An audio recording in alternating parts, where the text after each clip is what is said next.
بسم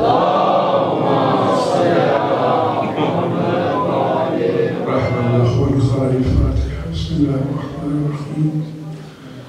الحمد لله رب العالمين الرحمن الرحيم مالك يوم الدين إياك نعبد وإياك نستعين اهدنا الصراط المستقيم صراط الذين أنعمت عليهم غير المغضوب عليهم ولا الضالين.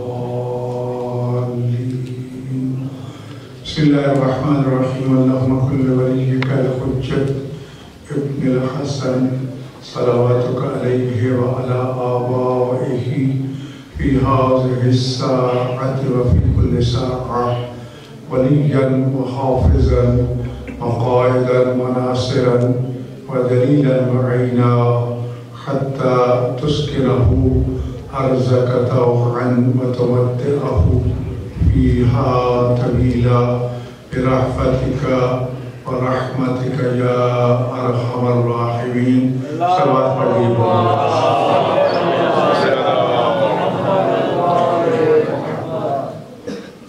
أعوذ بالله من الشيطان اللعين الرجيم. بسم الله الرحمن الرحيم. الحمد لله رب العالمين والصلاة والسلام على خاتم الأنبياء والمرسلين أبي القاسم محمد صلى الله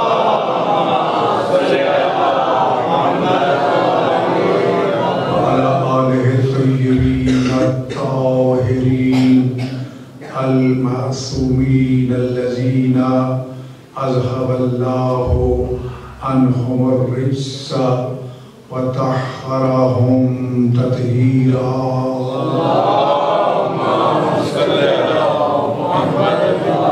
لعنة الله على أعدائهم أجمعين ملعونين من يوم عداوتهم إلى يوم الدين. أما بعد فقد قال الله سبحانه وتعالى في كلامه الأعلى: أعوذ بالله من الشيطان اللعين الرجيم. بسم الله الرحمن الرحيم. إنا أعطيناك الكوثر فصل لربك وانحر إن شانئك هو الأبتر. صلوات پڑھیے.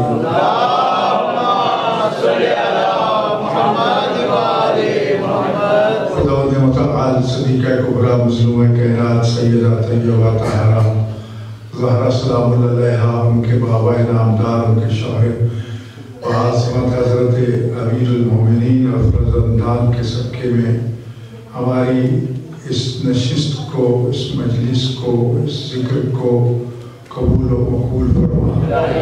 مانی مجلس کے مرحومین کی مغفرت فرما، ان کے حوائج شرعیہ کو پورا فرما. اس دور پرفتن میں مالک کائنات مومنین جہاں کہیں بھی ہیں ان کی حفاظت فرما. خاص طور پر مومنین لبنان و شام ان ظالموں کے شر سے ان کو محفوظ فرما. کریم پروردگار حجت دوران بقیت اللہ العظم امام زمان علیہ السلام کے ظہور پرنور میں تعجیل فرما. ان کے ظہور میں تعجیل فرما کے ہمیں ان کے آبان و انصار میں شمار فرما. دشمنان محمد و آل محمد کو نیست و نابود فرما. ہم سب کی تمام حاجات کو قبول و مقبول فرما. اور محمد و آل محمد صلوات. سب کے بلند آواز سے صلوات فرما.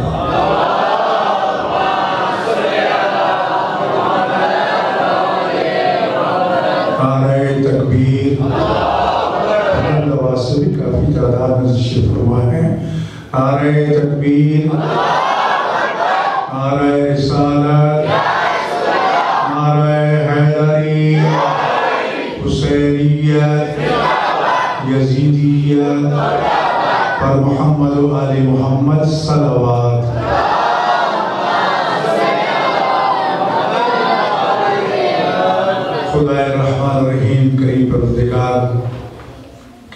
احسانات پر انگنت شکریہ بجا لاتے ہیں کہ جس نے ہمیں در اہل بیت پر حاضری کی توفیق عطا فرمائی اور ہمارے دلوں کو ولایت معصومین سے منور فرمایا۔ مالک کائنات ہمارے علماء اعلام مراج عظام کا سایہ ہمارے سروں پر قائم و دائم رکھے، ہمارے مراکز علمیہ مدارس حوزات علمیہ کی حفاظت فرمائے، اس میں تعلیم و تعلم کے جو سلسلے جاری ہیں ان میں خیر و برکت عطا فرما، ان کو درپیش مسائل و مشکلات کو دور فرما۔ عزیزان گرامی، آج کا یہ سلسلہ مجالس جو 5-6 دن جاری رہے گا انشاءاللہ، اس مظلومہ کائنات کی یاد میں ہے کہ جس کی عظمت قرآن نے بھی بیان فرمائی، جس کے مقام و رتبہ کو رسول اللہ نے بھی بیان فرمایا، امیر المومنین نے بھی ذکر کیا، ہر امام نے اپنی اس جدہ مظلومہ کائنات کے بارے میں مختلف خیالات کا اظہار فرمایا۔ اس مخدومہ یقیناً یہ سارے مظلوم ہیں، لیکن میں ان کو مظلومہ کائنات کیوں کہہ رہا ہوں؟ اس لیے کہ آل محمد کی جس بھی فرد پہ ظلم ہوا اس کا تعلق اور رشتہ اس بیوی سے جا کے جڑتا ہے۔ ہر ایک کا غم، ہر ایک کا دکھ زہرا کا دکھ ہے۔ تو لذا اس مخدومہ نے جتنے دکھ سہے، جتنی خدا نے رسول نے عظمت دی، اس کے مقابلے میں جتنے دکھ اور مصائب جھیلے، دونوں کا کوئی دنیا میں مقابلہ نہیں کر سکتا۔ جتنا اس بیوی کو پہچاننے کی ضرورت ہے، ہم نے اتنا توجہ نہیں دی کہ اس مظلومہ جس کا پورا خاندان دین کی بقا کے لیے قربان ہو گیا، اس کو کما حق کو جاننے کی ہم نے کبھی زحمت نہیں کی۔ حقیقت میں دیکھا جائے تو آج جس بیوی کا یہ 5 مجالس شروع ہوا، یہاں پر ہر شخص کو اپنا گھر چھوڑ کے حاضر ہونا چاہیے تھا، کیونکہ اگر ہم رسول اللہ کا ذکر کرتے ہیں تو زہرا کا بابا ہے۔ اگر علی جو اپنے آپ کو کہتے ہیں انا المظلوم، دنیا والوں میں علی بہت مظلوم ہوں، تو اس مظلوم علی کا تذکرہ ہوتا ہے تو اس مصیبت کو بھی زہرا برداشت کرتی ہے۔ خود اس مخدومہ کے مسائل کو بیان کیا جائے تو وہ بھی خود زہرا کو برداشت کرنا پڑے۔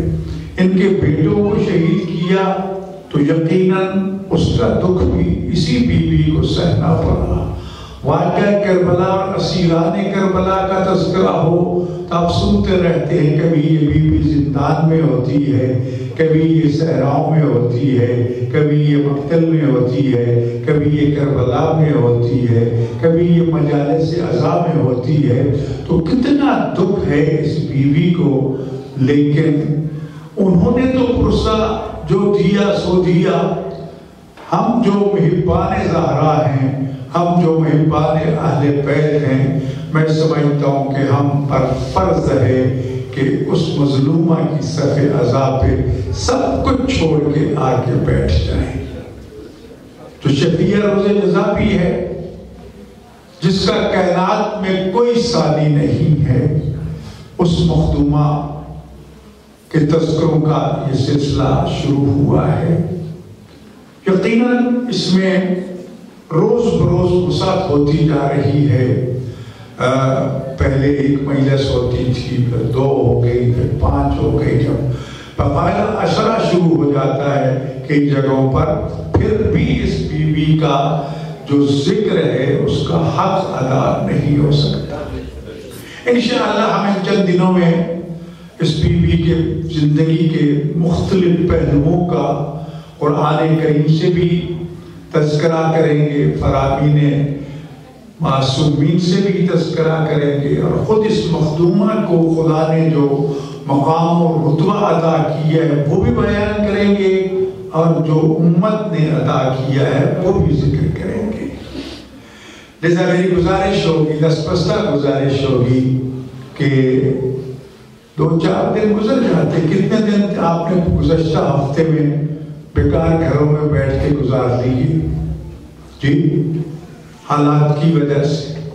تو اگر ہم بی بی کی یاد میں، بی بی کے ذکر کے لیے، حسنین کی ماں کے لیے اگر اپنا تھوڑا سا وقت نکال کے یہاں حاضر ہو جائیں تو یقیناً یہ کریمہ دنیا میں بھی عطا کرتی ہے، آخرت میں بھی، اور سب سے بڑی بات یہ ہے، یہ شفیع روز جزا ہے۔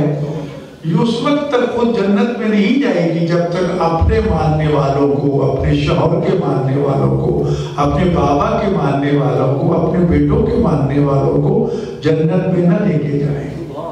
تو لذا اس اتنے عظیم مقصد کے لیے اگر ہم اپنے گھروں کو تھوڑی دیر کے لیے ٹائم پہ چھوڑ کے آئیں اور ٹائم پہ واپس چلے جائیں تو میں سمجھتا ہوں حق تو نہیں ادا ہوگا، لیکن کم از کم ہمارا نام تو لکھ لیا جائے گا کہ ہم محبان زہرا اور عزاداران زہرا میں سے ہیں۔ صلوات پڑھ لیجیے بلند آواز سے۔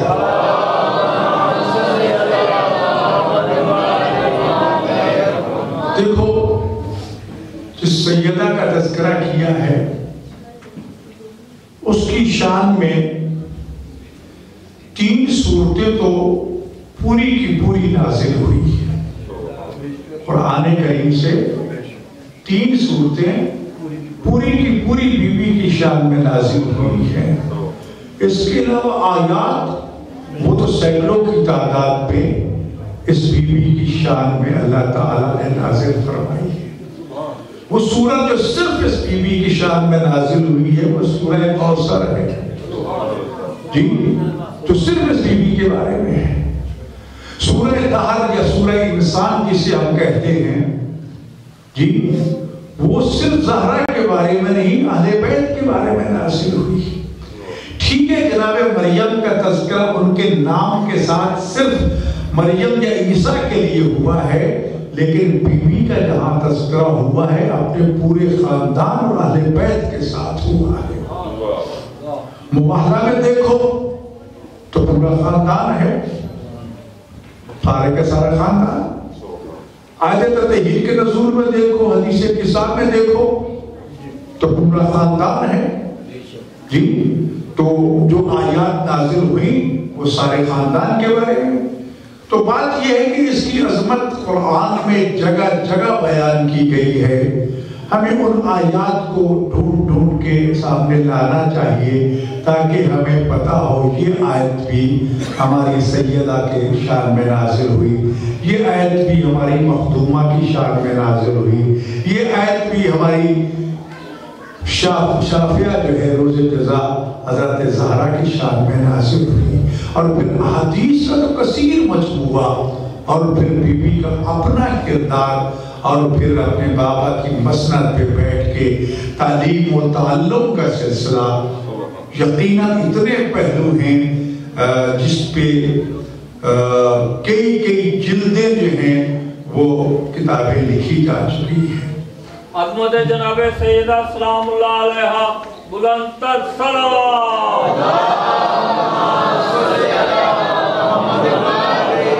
حدیث قدسی میں بھی اس بی بی کا تذکرہ، اگر میں گفتگو کا آغاز حدیث قدسی سے کروں تو یقیناً ایک عظیم پہلو ہمارے سامنے آئے گا۔ میری گزارش ہے طالب علموں سے بھی، بچوں سے بھی، کہ پوری طرح توجہ رکھیں اور ان چیزوں کو نوٹ کریں کہ جو اس سیدہ کے بارے میں ہے۔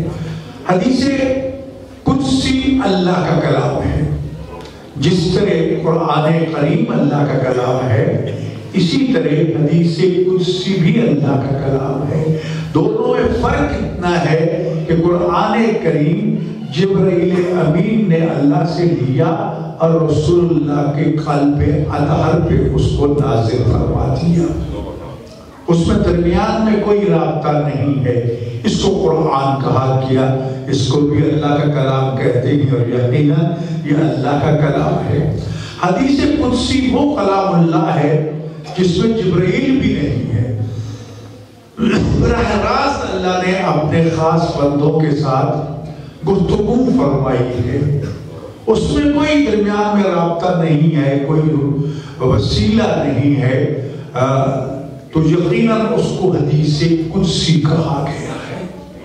تو حدیث قدسی کے چند کلمات جو بڑے مشہور و معروف ہیں, جن کے معانی اور مطالب کو سمجھنے کے لیے بڑے غور و فکر کی ضرورت ہے, وگرنہ اکثر انسان گمراہ ہونے کا ڈر ہوتا ہے کہ یہ کیا ہے. اللہ تعالیٰ اپنے حبیب خاتم الانبیاء رحمت للعالمین صلی اللہ علیہ وآلہ وسلم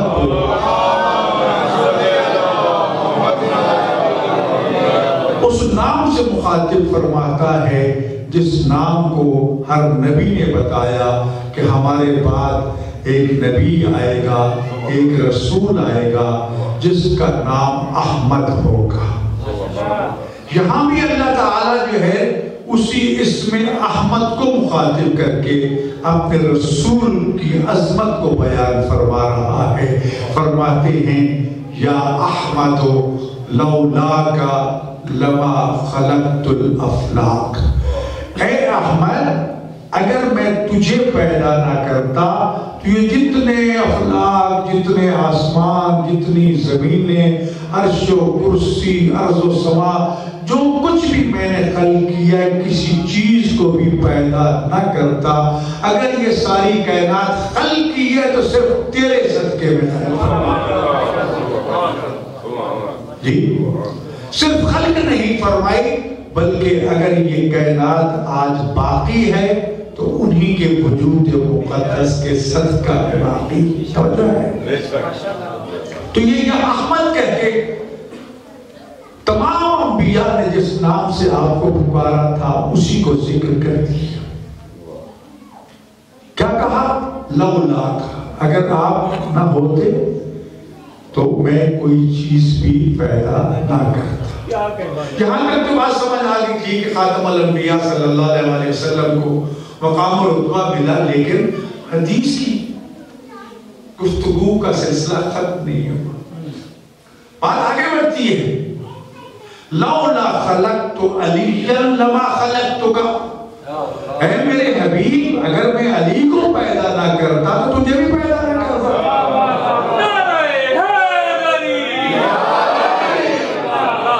یہاں انسان آگے تھوڑا سا محو حیرت میں غرق ہو جاتا ہے کہ رسول اللہ جو پوری کائنات میں سب سے افضل ہیں, مخلوق خدا میں سب سے افضل ہیں, علی کو پیدا نہ کرتا تو آپ کو بھی پیدا نہ کرتا. انسان پریشان ہو جاتا ہے.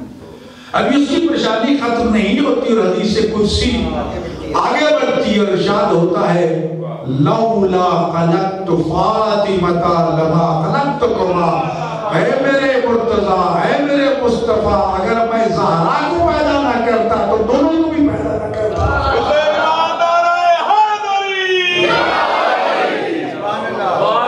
مخدومہ عالمین جناب سیدہ سلام اللہ علیہ بلند تر صلوات.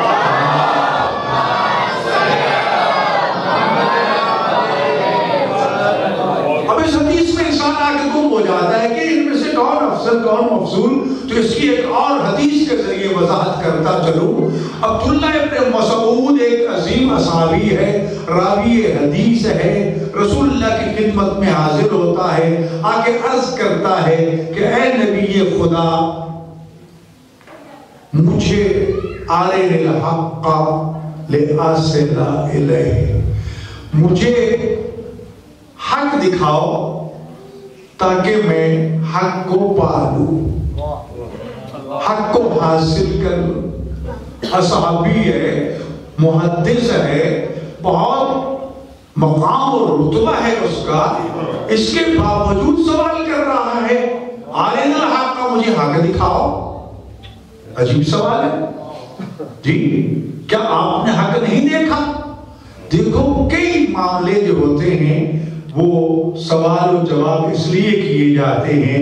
مثلا ہماری اس مجلس میں بہت سے ایسے پڑھے لکھے افراد موجود ہیں، ان میں سے ایک کھڑا ہو کے ایک سوال کر دے کہ مولانا اس کا جواب دیجئے، تو انہیں جواب کی ضرورت نہیں ہے، وہ جواب جانتے ہیں، لیکن ان کا مقصد یہ ہوتا ہے کہ میرے سوال کرنے کے صورت میں جواب جب ملے گا تو یہ جتنے شرم و جھجک کی وجہ سے سوال نہیں کرتے، ان کو بھی جواب مل جائے گا، ان کو بھی پتہ چل جائے گا۔ تو صحابہ کرام بھی کبھی کبھی ایسے ہی سوال کیا کرتے تھے۔ امیر المومنین سوال کیا کرتے تھے، جو علم لدنی کی مالک ہیں، جو سلونی کا دعویٰ کرنے والے، وہ بھی سوال کیا کرتے تھے، اسی لیے تاکہ جو ڈرتا ہے، جھجکتا ہے، شرم محسوس کرتا ہے، حوصلہ نہیں کر پاتا کہ وہ سوال کر لے، اس کو بھی اس کا جواب مل جائے۔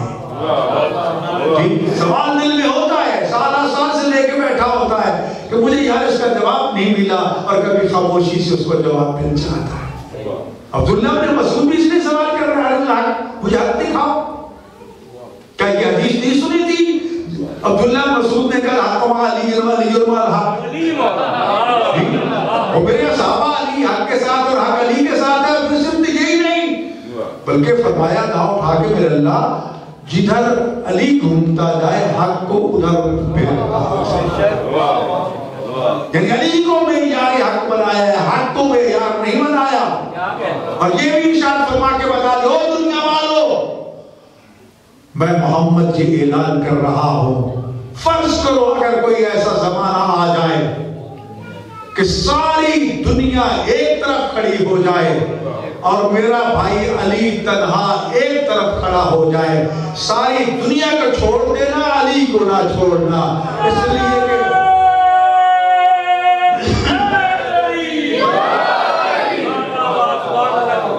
کہ علی کو چھوڑو گے تو کچھ رہے گا نہیں، ساری دنیا کو چھوڑ دو گے تمہارا کچھ نہیں بگڑے گا۔ جی تو یہ مقام بتا دیں، لیکن پھر بھی سوال کر رہے ہیں۔ تو رسول اللہ نے فرمایا اچھا جاؤ اس حجرے میں چلے جاؤ۔ جو حجرے کا دروازہ کھولا تو بیان کرتے ہیں علی نماز پڑھ رہے ہیں، علی کو دیکھا میں نے تو سوال کا جواب تو مل گیا۔ سوال تو اتنا تھا نا کہ اللہ مجھے حق کو دکھا تھا کہ میں حق کو پالوں، تو علی کو دیکھ لیا، حق کا پتہ چل گیا۔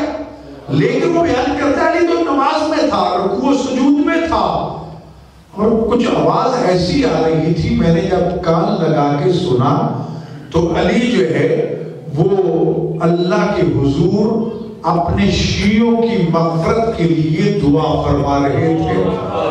دعا کا انداز عجیب و غریب تھا، اللہم بحق عبدک محمد اغفر لشیعتی، اے میرے اللہ تجھے اپنے عبد محمد کی عظمت کا واسطہ میرے سارے شیعوں کو معاف فرما دے۔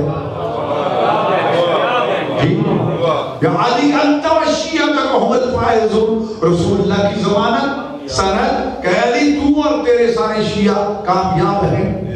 کہتا ہے اس پہ تو مجھے اتنا تعجب نہ ہوا کہ ظاہر علی اپنے شیعوں کی دعا مانگ رہے ہیں اور وسیلہ جناب رسول اللہ کو بنا رہے ہیں، ظاہر کہ رسول اللہ بعظمت ہیں۔ تو یہ دیکھ کے فوراً میں باہر نکلا تاکہ صورتحال سے رسول اللہ کو آگاہ کروں، تو میں نے دیکھا کہ رسول اللہ بھی حالت نماز میں ہیں۔ تھوڑا ٹھہر گیا کہ نماز ختم کر لے، ذرا قریب ہوا تو میں نے سنا کہ اللہ کا نبی جو ہے وہ رکوع و سجود میں دعا مانگ رہے ہیں، اور انداز دعا یہ ہے اللہم بحق عبدک علی اغفر لامتی، میرے اللہ تجھے اپنے بندے علی کی عظمت کا واسطہ میری امت کو معاف فرما دے۔ یہ سن کے کہتا ہے کہ فوراً میرے ذہن میں شک پیدا ہوا کہ یہ کیا ہے اور وہ کیا ہے۔ علی اگر یہ دعا مانگے تو بات تو سمجھ آتی ہے، لیکن رسول اللہ ادھر رسول اللہ کی نماز ختم ہوئی اور فوراً پوچھا وہ ابن عبداللہ کیا مومن ہونے کے بعد کافر ہو رہے ہو؟ یعنی سوچو کو پہن دیا کہ جو اس کے دل و دماغ میں گھومی، کہتا نہیں یا رسول اللہ، میں حیران ہو گیا ہوں کہ یہ آپ علی یہ کہہ رہے ہیں، آپ یہ کہہ رہے ہیں، وہ علی جو کہہ رہے تھے وہ تو ٹھیک تھا، لیکن آپ علی کو وسیلہ بنا رہے ہیں۔ فرماتے سنو بیٹھو ادھر، میں تمہیں سمجھاتا کہ راز کیا ہے۔ تو عزیزان گرامی، لمبی حدیث ہے، 2 کلمے عرض کر لوں۔ کہا کہ مجھے قسم ہے رب کعبہ کی جس کے قبضہ قدرت پہ میری جان ہے، اللہ تعالیٰ نے اپنے نور عظمت سے میرے نور کو خلق فرمایا، میرے نور کو شگافتہ کیا، اس میں سے ایک نور ساطع ہوا جس سے خدا نے آسمانوں اور زمینوں کو خلق فرمایا۔ مجھے قسم ہے اپنے پروردگار کی کہ میں محمد زمینوں سے بھی افضل ہوں، آسمانوں سے بھی افضل ہوں۔ پھر فرمایا کہ ایک اور نور کو خلق فرمایا، جب اس کو شگافتہ کیا تو اس سے نور علی کو پیدا کیا۔ ادھر نور علی چمکا، اس نور سے اللہ نے عرش اور کرسی کو خلق فرمایا۔ مجھے قسم ہے رب کبریا کی، علی عرش سے بھی افضل ہے، کرسی سے بھی افضل ہے۔ پھر فرمایا کہ اللہ تعالیٰ نے ایک اور نور کو خلق فرمایا، اس کو شگافتہ کیا، اس سے حسن ابن علی کے نور کو خلق فرمایا۔ آپ نے ارشاد فرمایا کہ حسن کے نور سے اللہ نے لوح و قلم کو خلق کیا۔ مجھے قسم ہے رب کبریا کی، حسن جو ہے وہ لوح و قلم سے بھی افضل ہے۔ اور پھر فرمایا اللہ تعالیٰ نے ایک اور نور کو خلق فرمایا، اس کو شگافتہ کیا تو اس سے نور حسین کو خلق کیا۔ ادھر نور حسین چمکا، اس سے اللہ نے جنتوں کو اور حور العین کو خلق فرمایا۔ اور پھر فرمایا فَتَقَلَّمَ كَلِمَةً، اللہ نے ایک کلمہ بولا، اس سے ایک نور کو خلق فرمایا۔ فَتَقَلَّمَ كَلِمَةً أُخْرَى، پھر اللہ نے دوسرا کلمہ بولا، اس سے ایک وجود کو خلق فرمایا۔ پھر اس نور اور وجود کو اکٹھا کیا، پھر اس کو جب شگافتہ کیا تو اس نور سے جناب زہرا سلام اللہ علیہا کو خلق فرمایا۔ پھر ارشاد فرمایا کہ ہماری جدہ کا نور جب خلق ہوا، ہماری بیٹی زہرا سلام اللہ علیہ بیٹی کا نور جب خلق ہوا تو اللہ تعالیٰ نے اس نور سے جنتوں کو اور حور العین کو، زمین و آسمان کو، ملائکہ کو، سب کو نور عطا کیا۔ ایسا نور کہ آج اگر سورج اور چاند چمک رہے ہیں، روشنی دے رہے ہیں، تو یہ نور زہرا کی خیرات ہے۔ حضرت جناب سیدہ سلام اللہ علیہا بلند تر سلام۔ تو یہاں آ کر پھر نشان پرشان ہو جاتا ہے کہ زہرا کا مقام کہاں، باقیوں کو کہاں۔ تو یاد رکھیے رسول اکرم صلی اللہ علیہ وآلہ وسلم نے کتنی مرتبہ اپنی اس مخدومہ بی بی کے مقام و رتبہ کو مختلف انداز میں اپنے اصحاب کے سامنے رکھا۔ وہ زمانہ کہ جو زمانہ جاہلیت کہلاتا ہے، بیٹیوں کو زندہ درگور کر دیا جاتا تھا۔ قرآن کہہ رہا ہے کہ جب کسی کو خبر دی جاتی کہ تیرے ہم بیٹی پیدا ہوتی ہے، اس کا چہرہ سیاہ ہو جاتا، لوگوں سے منہ چھپاتا پھرتا اور بیٹیوں کو زندہ دفن کر دیتے، جس کے بارے میں قرآن کی آیت گواہی دے رہی ہے کہ روز قیامت ان لوگوں سے پوچھا جائے گا جنہوں نے اپنی بیٹیوں کو زندہ درگور کیا، بِأَيِّ ذَنبٍ قُتِلَتْ، تم نے اس بیٹی کو کس جرم میں قتل کیا؟ کیا وہ بیٹی تھی صرف اس لیے؟ جی، جس زمانے میں عورت کو نہ صرف اجاگر کرنے کے لیے بلکہ اس کے دفاع کے لیے خالق کائنات نے اللہ کے نبی کو فاطمہ کی صورت میں سیدۃ النساء العالمین جیسی بیٹی عطا فرمائی۔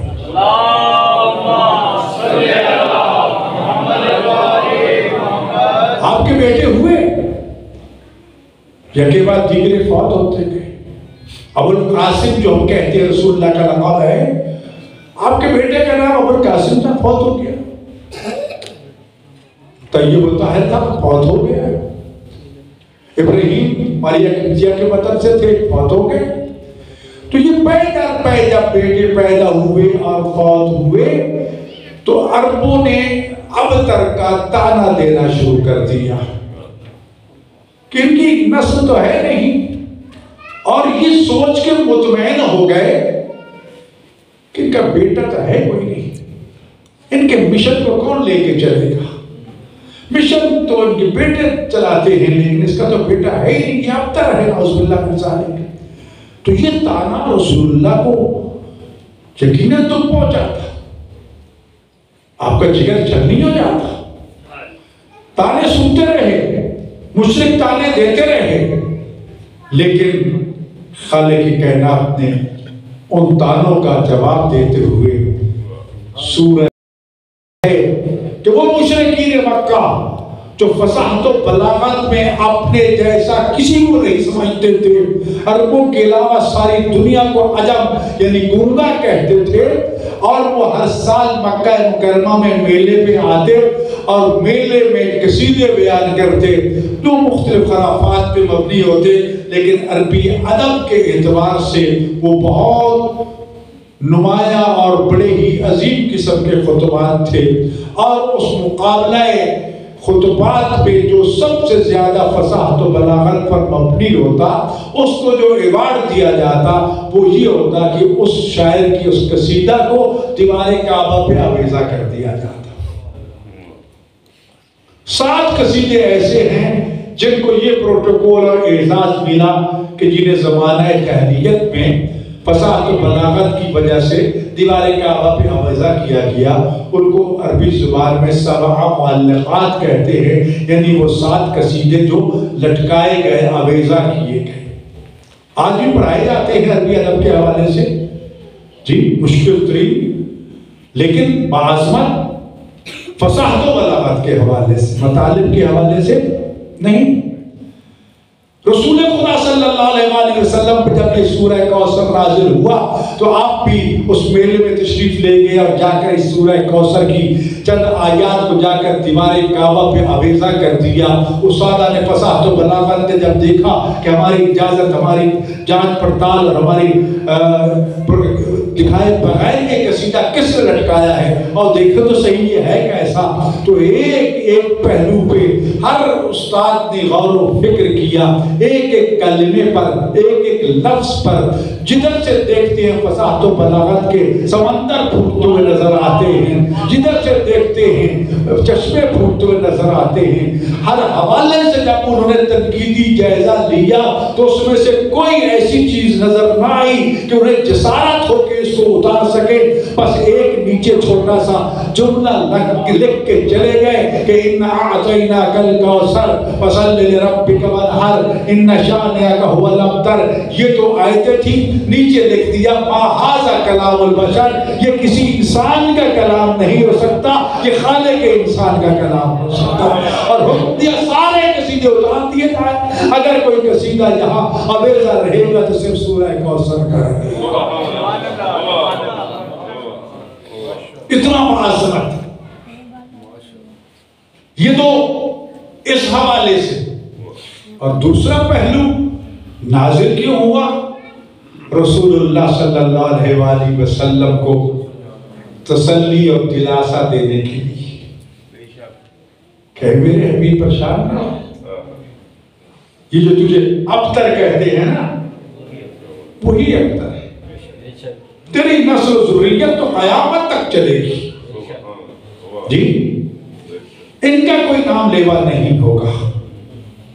ہم نے آپ کو خیر کثیر عطا فرمائی، ہم نے آپ کو کوثر عطا کی، ہم نے آپ کو فاطمہ عطا کی، جی تو یہ پوری سورہ کوثر جو ہے جناب زہرا سلام اللہ علیہ کی شان میں نازل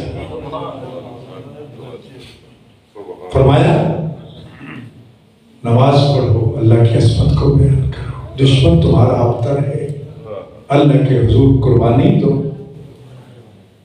تو یہ چھوٹا سا سورہ، اس کو اگر 4 مرتبہ پڑھا جائے نا تو ختم قرآن کا ثواب ملتا ہے۔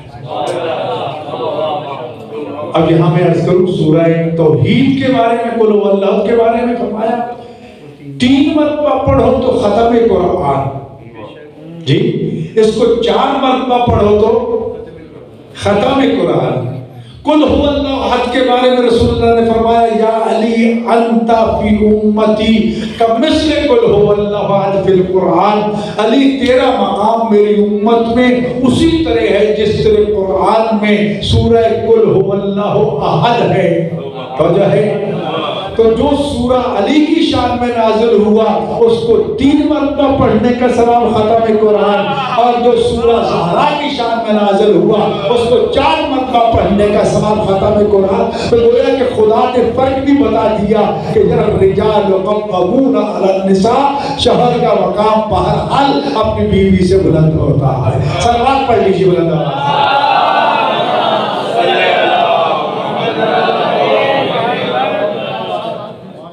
فوجہ ہے بھائی، تو لذا ایک سورہ تو یہ سورہ کوثر ہے جو پورے کا پورا سورہ جناب زہرا سلام اللہ علیہ کی شان میں نازل ہے۔ دوسرا سورہ جو بی بی کی شان میں نازل ہوا وہ سورہ قدر ہے، سورہ انا انزلنا ہے۔ جی اب اس سورہ قدر کو تمام قرآن کی سورتوں کی سردار سورت کہا گیا۔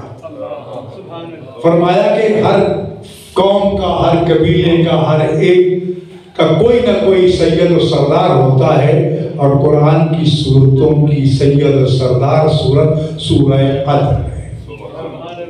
اس کا انداز بیان سوالیہ انداز ہے۔ ایک وقت سوال ہوتا ہے مطلق اندیس کے بارے میں بتائیے کیا ہے، ایک وقت تجسس پیدا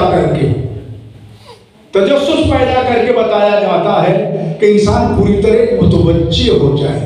تو یہ سورہ قدر جو ہے اس میں انداز ایک تجسس والا ہے۔ اِنَّا أَنزَلْنَاهُ فِي لَيْلَةِ الْقَدْرِ وَمَا أَدْرَاكَ مَا لَيْلَةُ الْقَدْرِ۔ آپ کیا جانیں شب قدر کیا ہے؟ یعنی یہ انداز انسان کو جوڑ دیتا ہے، انسان کو متوجہ کر دیتا ہے۔ اب جب انسان متوجہ ہوتا ہے وما ادراک ما لیلۃ القدر، تو فوراً خدا جواب دیتا ہے لیلۃ القدر خیر من الف شہر، کہ یہ قدر کی صورت جو ہے یہ تو 1000 مہینوں کی راتوں سے جی۔ اور رسول اللہ فرماتے ہیں کہ لیلۃ القدر سے مراد میری بیٹی زہرا سلام اللہ علیہ انداز ہوا کہ وما ادراک ما الفاطمہ، آپ کیا جانے زہرا کا مقام کیا ہے؟ وما ادراک ما الفاطمہ، فاطمہ کا مقام تم، اس لیے رسول اللہ نے ارشاد فرمایا تھا الفاطمہ سر من اسرار اللہ، جب زبان سے نکل گیا تو وہ راز نہیں ہے، اور راز کا پتہ نہیں چلتا کسی کو بھی، جتنا بھی غور و فکر کر لے جب تک بتانے والا نہ بتائے۔ تو عزیزان گرامی رسول اللہ نے فرمایا فاطمہ تو سر من اسرار اللہ، فاطمہ تو اللہ کے رازوں میں سے ایک راز ہے۔ تو یہ قرآن جو کہہ رہے وما ادراک ما الفاطمہ، آپ کیا پہچانے کہ فاطمہ کیا ہے؟ تو ادھر اس حدیث کو لو، ادھر اس انداز کو پڑھ کے دیکھو، تو دنیا والوں تم جتنا بھی زہرا کے بارے میں غور و فکر کرو گے تم زہرا کو نہیں پہچان سکتے۔ جنہیں رسول اللہ نے فرمایا تھا کہ فاطمہ تو ام ابیہا، فاطمہ اپنے باپ کی ماں ہے، توہین رسالت کے پرچے ہوئے ہم پہ، کیا توہین کرتی؟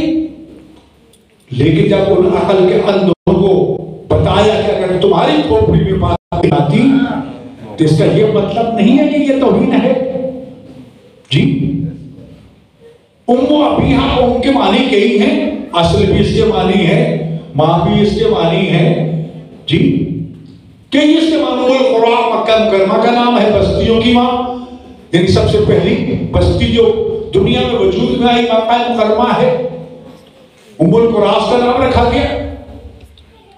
ام ابیہا اگر کہہ دیا گیا تو اس لیے کہ عورت کے دل میں محبت کے مختلف مراحل ہوتے ہیں۔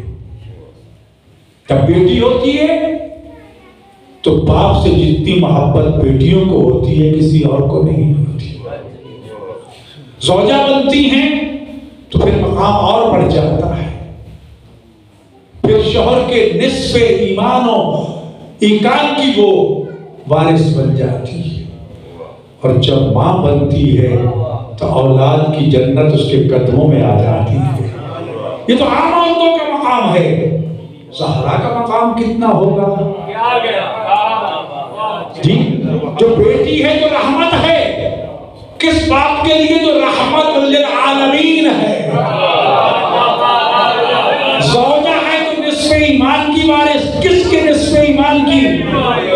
کل ایمان علی اپنے ابی طالب کے نصف ایمان کی۔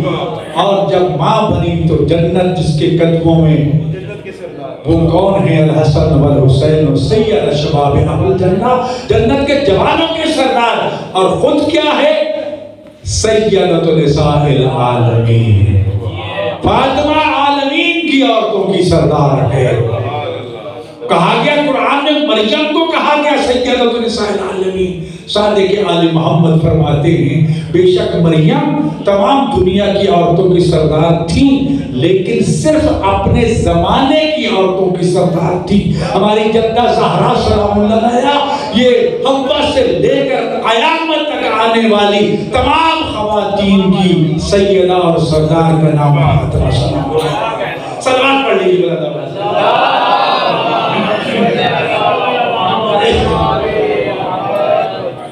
ایسا نہیں گرامی، اس بی بی کی عظمت کے کیا کہنے۔ سورۃ پیر کی شان میں انشاءاللہ عرض کریں گے کتنی آیات ہیں جس بی بی کی شان، کتنی احادیث ہیں اس بی بی کی شان میں۔ لیکن دیکھیے زہرا کی جب ولادت ہوئی تو اللہ نے نام رکھا فاطمہ، اللہ ہے۔ یہ کائنات کی وہ پہلی خاتون ہے جس کا نام اللہ نے فاطمہ رکھا۔ فاطمہ کے معنی کیا ہے؟ یہ فاطمہ سے لیا گیا ہے۔ عربی زبان میں فاطمہ کا لفظ استعمال ہوتا ہے جب ماں اپنے بچے کو دودھ چھڑاتی ہے جی، تو اس سے استعارہ یہ لیا گیا کہ فاطمہ کے معنی وہ مخدومہ کائنات جو روز قیامت اپنے شیعوں کو، اپنے شوہر کے شیعوں کو، اپنے بابا کے شیعوں کو، اپنے بیٹوں کے شیعوں کو جہنم سے چھڑائے گی، جنت کے دروازے پہ کھڑی ہو جائے گی اور کہے گی میرے پروردگار میں اس وقت تک جنت میں نہیں جاؤں گی جب تک میرے بابا کے شیعہ نہ چلے جائیں، جب تک میرے علی کے شیعہ نہ چلے جائیں، جب تک حسین و حسن کے شیعہ نہ چلے جائیں۔ جب یہ سارے داخل ہو جائیں گے پھر بھی کھڑی رہے گی۔ اب کیوں کھڑی ہو؟ فرمایا جو میرے حسین کے شیعوں سے محبت کرتے تھے ان کو بھی جنت میں بھیجو۔ اعلان ہوگا کہ جو جو محبت کرتا ہے وہ بھی آ جائے، جب وہ بھی چلے جائیں گے تو پھر فرمایا جو ان محبت کرنے والوں سے محبت کرتا تھا ان کو بھی جنت میں بھیجو۔ تو پھر پوچھا جائے گا کہ میرے حسین کے محبوں سے محبت کرنے والا کون ہے؟ تو وہاں کئی لوگ یہ باقاعدہ ایک صورتحال بیان کی گئی کہ لوگ کہیں گے بھائی مجھے بھی لے لو، وجی شاہ جی، وجی جعفر صاحب، وجی جعفری صاحب، وجی فلاں صاحب، میں بھی آپ کے ساتھ ہی ہوتا تھا نا، لے لو یار میری بھی سفارش کر دو۔ باقاعدہ یہ روایت موجود ہے، لوگ اشارے کر کر کے کہیں گے کہ یار اکٹھے جاتے تھے نا مجلس میں، لنگر بھی تقسیم کرتے تھے، تعاون بھی کرتے تھے، وہ سفارش کرنے والے کو سفارش کریں گے آقا زادی اس کو بھی بلا لو، اس کو بھی بلا لو، اس کو بھی بلا لو۔ تو جب تک تمام شیعہ آل محمد، محبان آل محمد اور علی کے اور زہرا کے فاطمہ کے نوکر جنت میں نہیں چلے جائیں گے، اس وقت تک فاطمہ جنت میں نہیں جائے گی۔ شافعہ روز جزا، کائنات کی عورتوں کی سردار۔ عزیزان گرامی، یقیناً وما ادراک ما الفاطمہ، آپ کیا جانیں زہرا کا مقام اور رتبہ کیا ہے۔ رسول اللہ بتاتے رہے جب بھی اپنے بابا کے دربار میں آتی، رسول اللہ اٹھ کے کھڑے ہو جاتے، استقبال کرتے، پیشانی کے بوسہ دیتے، فَأَجْلَسَهَا عَلَى مَجْلِسِهِ، اپنی مسند پہ بٹھا دیتے اور خود اس وقت تک کھڑے رہتے جب تک فاطمہ بیٹھی رہتی۔ کبھی یہ بتایا کہ فاطمہ میرے جگر کا ٹکڑا، کبھی فرمایا کہ میرے جسم کا سکون، میرے دل کا سکون فاطمہ ہے۔ زہرا کے مقام کو کتنی مرتبہ رسول اللہ نے اجاگر کرنے کی کوشش کی، لیکن اس جانے گرامی اللہ نے جو بی بی کو لقب دیے تھے، فاطمہ تھا، رازیہ، مرضیہ، عالمہ، محدثہ، کریمہ، یہ وہ القاب تھے جو اللہ نے دیے۔ اور جب بابا دنیا سے کہ ہجوم نے دھکا دیا، بطول دروازے کے نیچے آ گئی، پورا ہجوم اوپر سے گزر گیا، زہرا کے سینے کی ساری پسلیاں ٹوٹ گئی، زہرا بے ہوش ہو گئی، محسن شہید ہو گیا۔ جب تھوڑا سا ہوش آیا تو پکار کے کہتی ہے کہ میں ایمن کہاں ہو، فضا کہاں ہو، آؤ میرا محسن شہید ہو گیا۔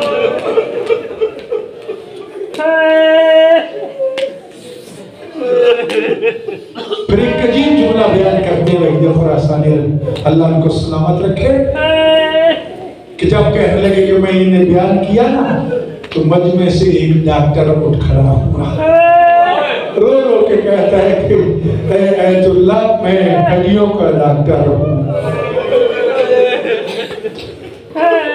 جسم کی باقی ہڈیاں ٹوٹ جائے نا تو انسان تھوڑی دیر کے لیے درد محسوس کر لیتا ہے، لیکن اگر کسی کے سینے کی ایک ہڈی ٹوٹ جائے اس کے لیے سانس لینا مشکل ہو جاتا ہے۔ اور زہرا تو ساری پسلیاں ٹوٹ گئی، ایک ایک سانس کے ساتھ بی بی درد سے تڑپ جاتی تھی۔ یہی وجہ ہے کہ مختلف روایتیں ہیں، 45 دن زندہ رہی یا 75 دن زندہ رہی یا 50، جتنے دن بھی یہ مظلومہ زندہ رہی، سانس سانس کے ساتھ شدت درد سے تڑپ۔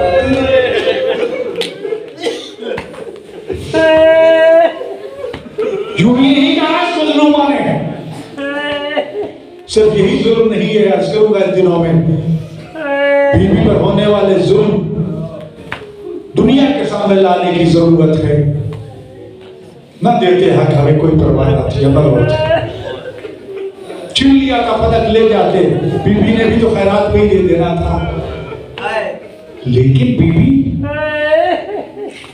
کو یہ کہا کہ تم بھول گئی ہو، یہ چیز بی بی کو تلوار کے زخم سے بھی زیادہ زخم دل پہ چھوڑ گئے۔